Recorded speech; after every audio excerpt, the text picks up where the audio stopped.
Blur is back in theaters, but is it fast enough? Let's find out. Here we go again. Oh, no, not again. You've seen it before, haven't you? Dom, how long have we been doing this? Once more unto the bridge, dear friends. Again and again and again until we're both dead.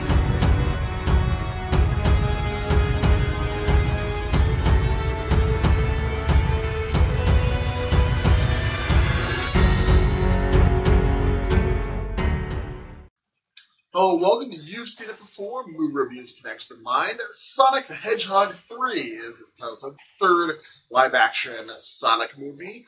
It is once again directed by Jeff Fowler, and once again bringing back the talents of Ben Schwartz as Sonic, as well as Jim Carrey as Dr. Robotnik. And when the Sonic team finds himself facing the powerful yet tortured Shadow the Hedgehog, they find themselves in the unlikely position to team up with Dr. Robotnik, who has fallen on hard times, and confront this world-ending threat. Now, this review will contain certain spoilers of Sonic the Hedgehog 3, as well as certain other things. I'll do my spoiler-free thoughts first, though. So, first things first, let's get some spoiler-free talk on Sonic the Hedgehog 3. Is this a good Sonic movie? Is this a good theater experience? Is it worth seeing in the theaters? Well, I will tell you, if you're a fan of the previous two Sonic films, I think you're going to find a lot to enjoy in this one, because there's a lot of banter between Sonic and Tails and Knuckles and all that. You know, Jim Carrey's yucking it up as usual. There's a lot of the same things. And, as far as the theater experience goes, between this and a couple of other family-friendly films that I've seen this year, it seems the family films are, those pack the house, at least where I'm at, and that's a great indicator that this movie is probably going to make some good money. But as a theater experience, I think the kids are going to have a lot of fun with this movie as well. And if you're an adult, if you're a parent being dragged to this movie, I think you're going to have more to enjoy with this. And what I mean by that is the banter between Sonic, Tails, and Knuckles is definitely more the kid-centric route, more aimed towards the kids. Their banter, when Knuckles is basically doing his Drax thing, where it's like, oh, I don't understand metaphor, and well, what is break glass in case of emergency? I get to break something. It's like, yeah, no, that's a lot of that kind of stuff, and it's not painful to sit through if you're an adult being dragged this movie, but really, if you're on the adult side watching this, or your kids drag this, you're probably going to be more interested in the Jim Carrey-ness of it all. And Jim Carrey is doing a great job, as usual, in this. And here he also plays a dual role, where he's playing both himself, playing both Dr. Robotnik and his Robotnik's grandfather, who looks very much like him, and they have they're both, it's a dual role by Jim Carrey. And, this is, these kind of things can blow up in your face sometimes, but I think this pulls it off just enough. I could have done without the fourth wall breaking realization that, it was probably the biggest laugh I got in the screening, but them acknowledging that, hey, we're the same actor playing the two roles in a movie. They do the whole fourth wall turn to the left joke. It reminded me a lot of a similar joke in Top Secret. But all that being said, I think the banter between Jim Carrey and himself is decent, but the new ingredient with this movie, as compared to the previous movie, is the addition of Keanu Reeves as Shadow the Hedgehog. And this, I think, Keanu Reeves does a good job. He's got the angsty voice down pretty good, and Shadow's a very angsty character. And he's got the tragic backstory in the games, and we explore that in this movie. But really, I feel like they could have explored that a little bit more. You could have spent a little bit more time with this. It felt like a lot of things, were kind of fast forwarded a bit. You kind of felt like, oh, we got to trim down some things. Let's chop up some of these other bits that aren't essential in Shadow's backstory. We get it. It's like, but no, I wanted to explore more of that, and it's kind of a shame that you didn't. Also, I will say, the general plot of this movie, is kind of more of a heist kind of dynamic. You're trying to find the thing. A lot similar to the previous movie. If you think about the plans that they go for even a second, it makes absolutely no sense. And certain plot threads kind of show up, and they're played to be important, but then it's like, well, wait, why? What is this character's motivation? And why do we want the same thing again? And they're setting a trap for our heroes, but then we just kind of forget about that, and then they just kind of disappear. It's like, well, what was the point of that? That was one where I was a little bit disappointed with this. I was pleasantly surprised to see Kristen Ritter, aka Jessica Jones, show up here. I hadn't seen her since Jessica Jones ended, and I was like, oh, cool, good to see her.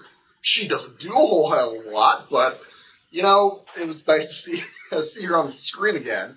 But overall, I would say if you're a fan of the bright and colorful world of Sonic, the banter between Ben Schwartz is doing a great job as Sonic. He's got this little kid mentality thing. He's facing some bigger moral issues in this movie than I think in previous movies, which is an interesting take to have, and good character growth on that front. So if you're a fan of that, or if you just want to go see Jim Carrey, mug a whole bunch, then I think you're going to have a good time with this. So if I was going to give Sonic the Hedgehog 3 a letter grade, I would say this is a B+. Not my favorite of the Sonic films. Honestly, I think the first one is probably still my favorite.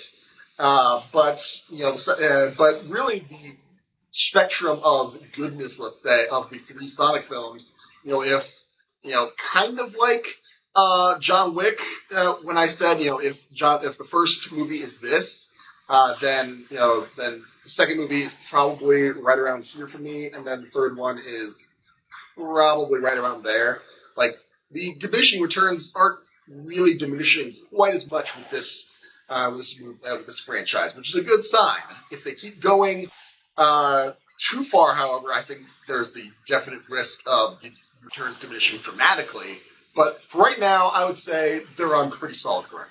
So those are my main spoiler-free thoughts on Sonic the Hedgehog 3. Now let's get into some spoiler talk as certain plot developments and character arcs that may seem familiar to you and where you may have seen them before. So the main heist element thing is is our heroes, this Team Sonic, are trying to infiltrate GUN, the government agency that are responsible for aliens in this universe. They have the key card or whatever that controls the big bad weapon or whatever. They have to infiltrate all these layers of security to get to this key card. And when they get to it, we find out, Robotniks get the final key card and they get the weapons platform and they start to head into space. But before they do that, you see the doors, in the Thames open up and this platform rise up from the water, and that just gave me such strong Captain America Winter Soldier vibes. And you'd think that might give me more disposition to like this movie more, just because Winter Soldier is my favorite MCU movie, but I just can't.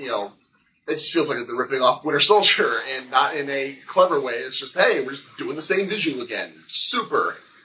And speaking of ripping off things from the MCU, when Sonic gets the Master Emerald, which, by the way, I find it kind of hilarious that they bring up very obviously around the midway point where it's like, oh man, Shadow's stronger than all of us, and Jason Morrison's wife character, she says like, oh, this shouldn't you like bring up the Master Emerald, like all Powell go Super Saiyan or whatever, and beat him? It's like, no, we made a crack. We're not going to use that.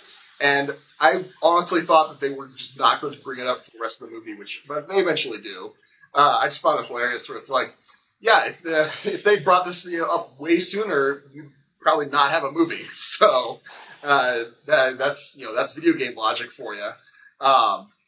But when he does finally get the Master Emerald and he's zooming around the Earth and he could go into space or whatever, by the time he blasts he blasts clear through the spaceship and with his powers or whatever, and it's like that gave me very strong Captain Marvel vibes.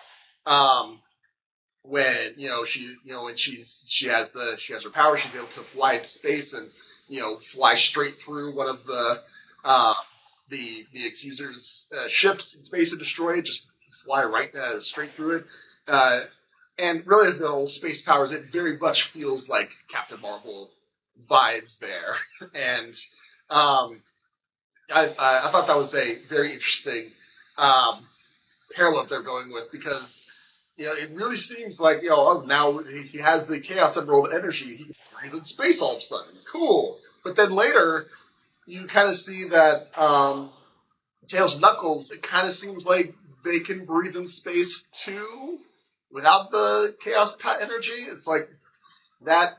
It's like, okay, is that just a plot hole or what? I don't know.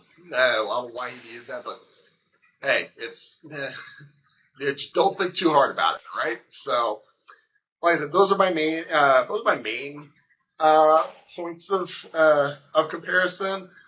But like I said, this is a fun video game adaptation, and there's going to be those same kind of video game tropes of the commander character from the military. He basically does an information dump of, oh, here's your new enemy, here's your objectives, go. And it's like, well, that's a video game. What do you expect from that? It's basically a video game cutscene, so you can't really get too angry about stuff like that. But like I said, if you're in the right mindset, I think you're gonna have a really good time with this. But what did you think of Sonic the Hedgehog 3? Did you like it? Did you not like it? What about my analysis? Do you agree? Disagree? Did I miss something? Let me know in the comments down below. Thank you so much for watching. I appreciate whatever audience I can get. Be sure to look for my couple other videos that'll be coming up before the end of the year. I've got TV reviews of the season review of the 5th and final season of Star Trek Lower Decks coming soon. I'll be doing a full season review of Marvel's What If Season 3, which is going to be the final season. I believe the first episode dropped here recently, and they're going to be dropping new episodes every day for the next few days. As well as I'll be doing my best and worst of the year video, dropping that on New Year's Eve. And also be sure to look out for I'll be doing a 2005, 20 years later, retrospective review of various movies that came out in 2005. So I did one for 2004. It was a lot of fun. I'll be doing one for 2005. All that's coming up. And if you like this video or any other video on my channel, please give me a like, share, and especially subscribe. I would very much appreciate it. Again, thank you so much for watching. Just remember, there is nothing new under the sun. And yes, you have seen it before.